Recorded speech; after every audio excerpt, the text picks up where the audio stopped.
તો રાજકોટ શહેરમાં ઘણા સમયથી આપણા જો ક્રાઇમ બ્રાન્ચ છે જેનું નેતૃત્વ એસીપી ક્રાઇમ બસિયા સાહેબ કરે છે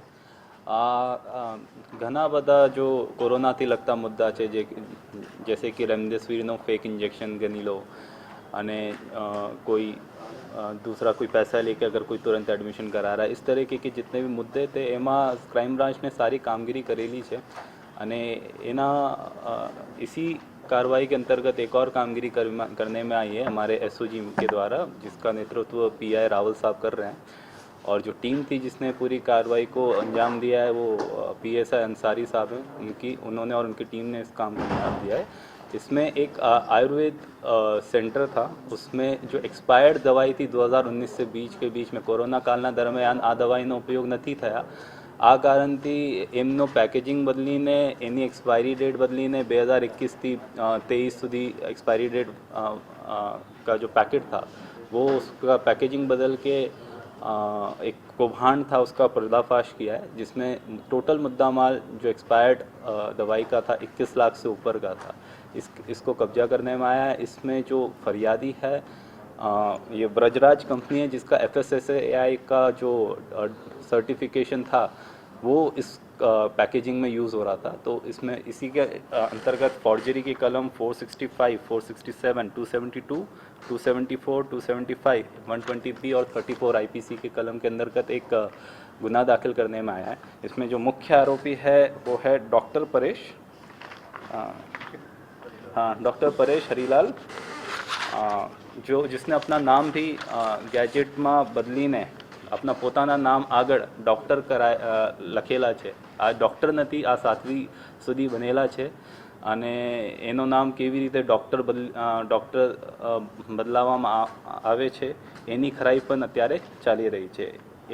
એના સાથ સાથ મિનલબેન એની जो वाइफ છે आपन एक ओशो नामनो जो मेडिकल से लगता है इनका भी बिजनेस था उसमें भी इस तरह के काम को कौभांड कि कल जो रेड हुई है 3 तारीख को भी हमने एक रेड की है ये 2 तारीख का बना हुआ है उसमें भी हमेशा के कि उनका भी हाथ है उनको भी आरोपी बनाया है और उनका भी कोई मेडिकल से लगता उनकी भी कोई डिग्री नहीं है उन्होंने LLB और MCOM किया हुआ है। तो इसी के साथ साथ इन्होंने एक नई दुकान भी शुरू की थी अपने जो ए डिवीज़न बस स्टैंड के ऊपर 3 नई दुकान चालू करने में आई थी उसकी भी परमिशन इन्होंने मांगी थी जो अब तक इनको RMC से मिली नहीं थी। उसके बावजूद उन्होंने अपनी जो क्लिनिक थी वो शुरू कर दी थी। इस तरीके का पूरा बनाव है।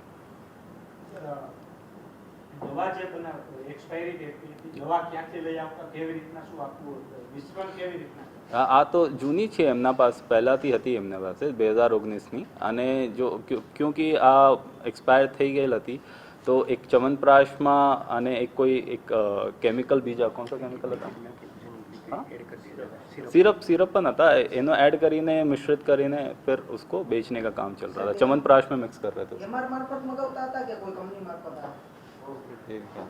कंपनी मार्फत डायरेक्ट ये तो तपासનો મુદ્દો છે અત્યારે।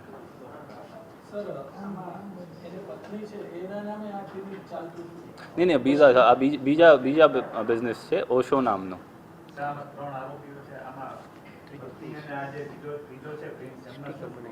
ये प्रिंस जो है इसने स्टिकर बनाया था जो FSSAI वाला था ना जो मैं बता रहा था जो पैकेजिंग में जो गलत यूज़ हुआ है वो ये मैन्युफैक्चरिंग उसकी ये कर रहा है। हाँ टॉनिक सिरप હતો जो वो स्टेमिना बढ़ावा वाला वो वाला उस तरीके का है। 2017 से 18 से चल रहा था जो हमारी प्राथमिक बात में है। अब ये पूरा तपास का मैटर है कि कब से था कितना इसने बेचान किया है कितने लोगों को सारवार दिया है। इसके एक्चुअली बहुत अच्छा खासा फुटफॉल बोलते हो ना आप जो बहुत डेली अच्छी मात्रा में इसके पास पेशेंट आते थे और पेशेंट का भी एक टाइम लिमिट ही नक्की था कि भाई 5 मिनट से ज़्यादा कोई किसी को देखेगा नहीं 2 मिनट से ज़्यादा पेशेंट अपनी ज़्यादा बात बोलेगा नहीं इस तरीके के इसके कुछ नियम थे। तो बेसिकली काफ़ी हद तक ये धंधे की तरह ही चल रहा था।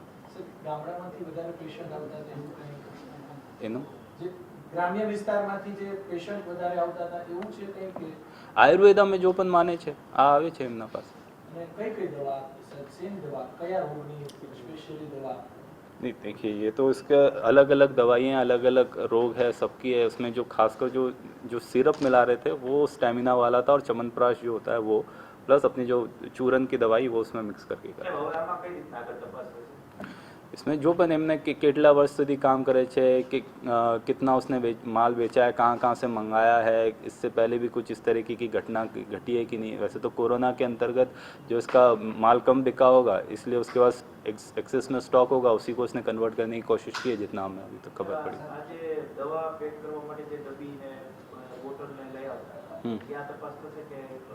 ये सब तपास है, ये सब तपास होगा। ये अपने पीआई रावल साहब हैं, आप इनको जानते हैं, कायदे में कितने पक्के हैं।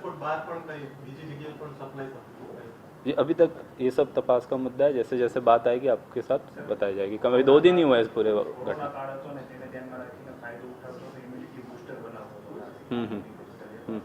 ये भी है, ये भी मैं वो कह रहा हूँ ना, जिस अलग अलग तरीके के जो आयुर्वेदा के अंतर्गत अलग अलग बीमारियों का सारवार का काम चल रहा था वहाँ पे, तो उसमें कोरोना का भी उसने बोला होगा कि इम्यूनिटी बूस्ट कर सकते हैं। 21 लाख से ऊपर गया मुद्दा माल टोटल, 21,25,000। लेकिन फिर कल भी थोड़ा मुद्दा माल कब्जा किया है, उसकी भी कीमत आएगी। फूड एंड ड्रग्स भी हमारे साथ था इस पूरे कार्रवाई में, और इसमें एफएसएल के भी जो पुरावा हमको एफएसएल की तरफ भेजना है वो भी भेजा जाएगा। अभी तो इसका है, और उसकी वाइफ भी इसके साथ थी, लेकिन वो दूसरे बिजनेस में थी, तो ऐसा।